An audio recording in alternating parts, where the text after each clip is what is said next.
I'm back again. I wonder how many more times I'm going to say that to you. I'm back. After being away for a little while, I'm back. Anyway, I am. I had my shoulder surgery about 3 months ago now. It's the 7th. Oh gosh, exactly. Whoa, how weird is that? It was exactly 3 months ago. It's still gradually improving. It's very, very slow. And it still hurts quite a lot.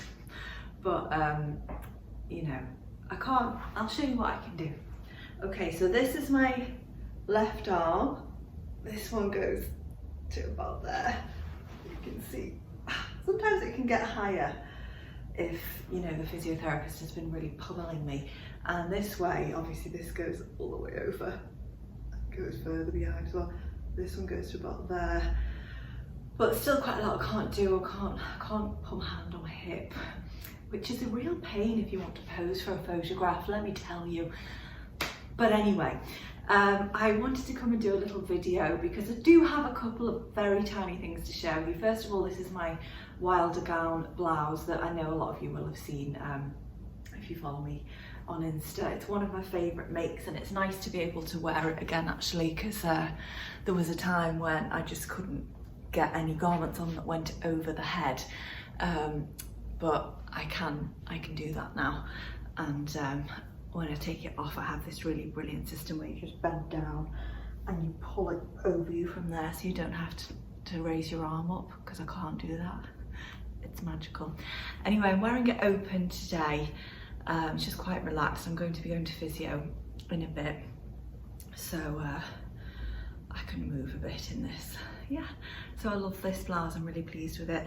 I made it with fabric from my friend Jay, the Camden Stitches shop, the fabric edit. I know that loads of you probably already follow Jay on, subscribe to her on here. Anyway, this is where that lovely fabric is from. So yeah, okay, so very quickly, because I have to leave in about 10 minutes. This is just a little mini video. I did start getting very frustrated and bored with not being able to sew. I think I felt bored for the first time since I was a child, actually, during this post-operative recovery. And it was because I couldn't, even things like housework, I know that sounds stupid, but I don't really enjoy doing housework, but I enjoy making sure that my house is all clean and tidy, because I love it being clean and tidy. The process isn't as much fun, but you know, I missed being able to make my environment clean and tidy. My husband did a lot, dear old Cugs. He was an absolute dream. Thank goodness he was on school holidays. He did everything. He cooked, he cleaned, he did the washing, he did the ironing, he did the shopping, he did everything. But you know what it's like when you just want to make something perfect yourself and you know your way of doing it. I wasn't even really able to do that. And I couldn't sew, obviously. But maybe about 3 weeks ago, I reached a point where I just thought, I'm going to try and do it. And I made this cushion cover. It's the most basic, simple thing, obviously, that I think a sewist can make, an envelope back cushion cover. But it was very satisfying because this sofa is new. This has been a really nice treat in the middle of all this nonsense. A brand new bright orange sofa. It's from Ikea and it makes me very happy.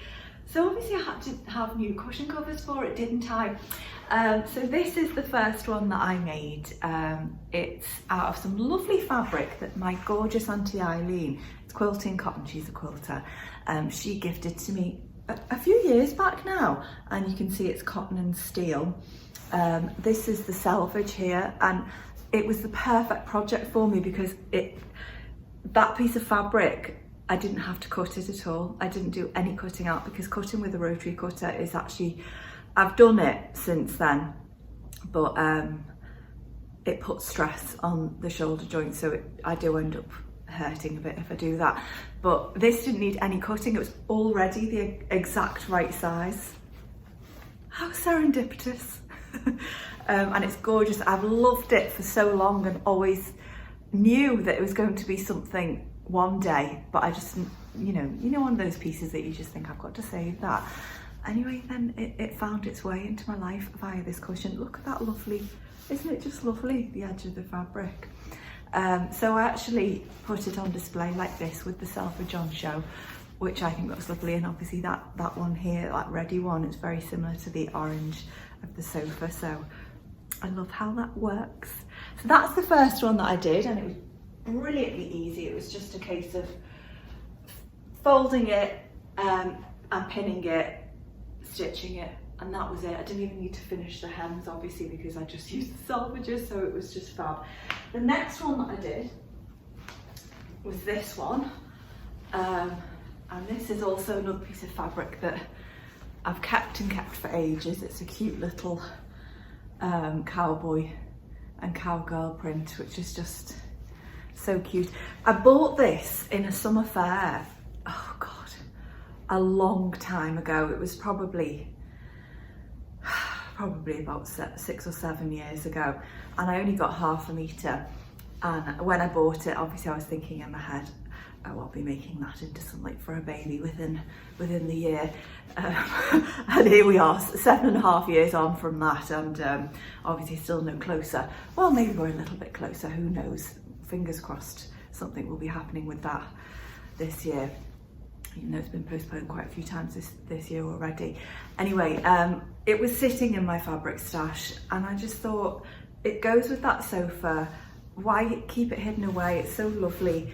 So again, just did a very basic envelope back, and I'm really glad that I did, because it kind of made me sad that it was just, you know, waiting for this event when it could just be loved and enjoyed anyway as it is. So that was the second one that I did.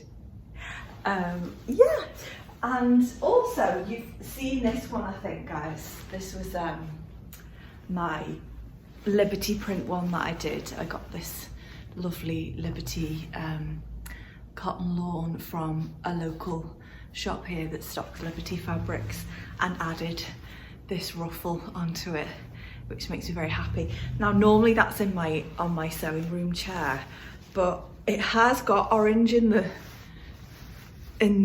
print there, so I brought it out here. I don't know if it'll stay, because I think the ruffle doesn't really go with the more sort of 70s vibe of this sofa.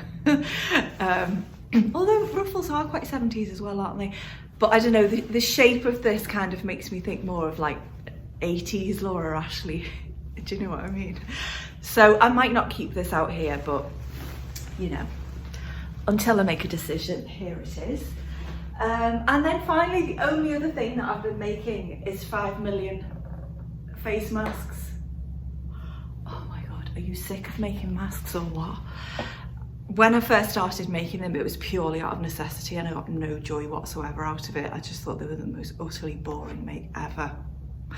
But you know, now that I am not able to sew very much, I went on a mad mask making spree for Cug's going back to school.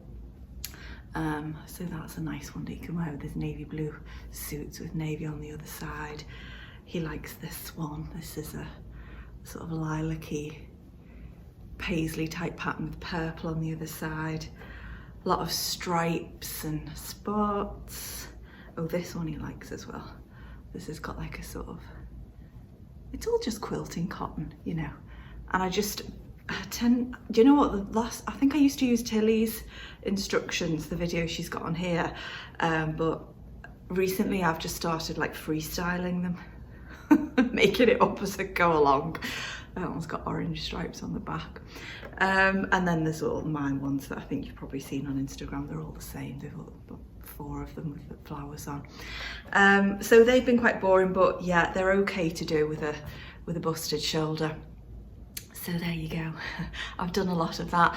I do have, I don't know if you remember, there was a Stevie tunic dress that I made probably about 2 or 3 years ago, out of this mad fabric with giant different coloured hearts all over it. Love the fabric so much, but I never wear the dress because it just, I don't know, it just looks like a hospital gown on me, I think.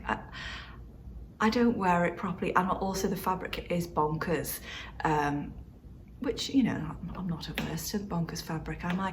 But I think well, I know it's going to work better as a cushion cover on here, so I'm going to refashion it into another envelope back cushion, and I might actually start that this afternoon. I've got to leave now. I'm going to see the doctor and for a physio session, but maybe I'll do that this afternoon. I had this idea maybe of filming a little tutorial or a sew with me while I do it. I know that for most of you it'll be a bit too beginner, but I thought that there are probably people out there who would like a nice envelope back cushion cover tutorial. I know there are plenty there, but why not just add to it? They can have one by me as well. So I'm going to have a go at that and see if it works out. And yeah, so that's my plans for my next sewing plan. Anyway, is another cushion cover. Can't wait to get back to garments, but I don't know. I think I'll have to start very simple. Anyway, I'm glad to be on the mend, and I hope that all of you are well and happy and managing okay in these odd times. Let me know how you're doing in the comments. I'd love to hear from you, and yeah, I'll do another video soon, and thanks for waiting for me all this time. Okay, lots of love and keep stitching. Mwah, mwah, mwah.